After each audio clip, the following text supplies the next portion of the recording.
Hej društvo, dobrodošli nazad na kanal. Danas pravimo maslac, naravno od samo jednog sastojka. Ako volite ovakve jednostavne recepte, obavezno zapratite kanal i uključite zvonce da ne propustite sljedeće videe.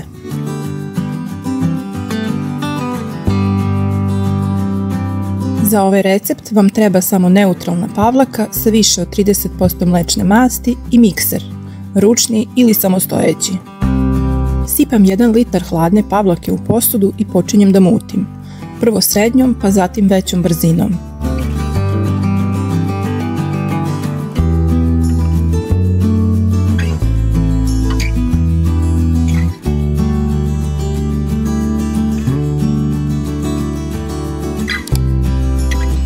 Prvo će masa postati šlag i tu već možeš da pomisliš da si gotov, ali ne. Nastavi još par minuta i desit će se prava transformacija.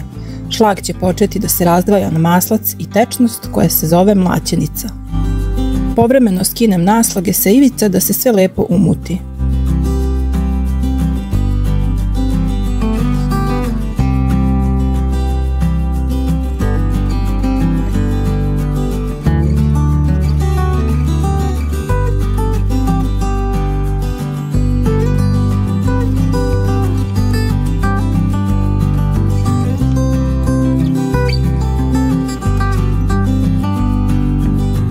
Kada vidiš da se maslac potpuno odvojio, to znači da je gotovo.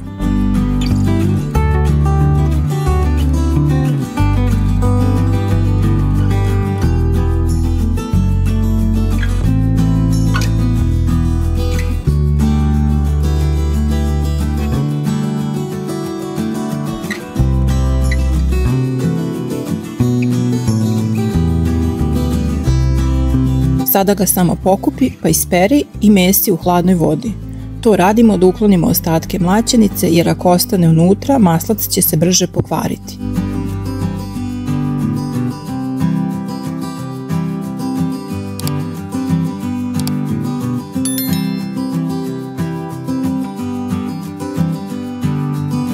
Kada je čist i lepo oblikovan, možeš ga umotati u papir za pečenje ili staviti u posudicu.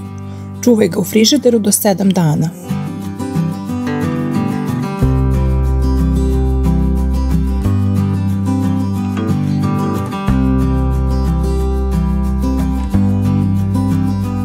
A mlaćenicu nemoj da bacaš, možeš je koristiti za palačinke, kiflice, hleb ili čak u smesu za pohovanje. Daje fantastičnu mekoću i ukus. I evo ga, domaći, mirisni kremasti maslac koji ste sami napravili.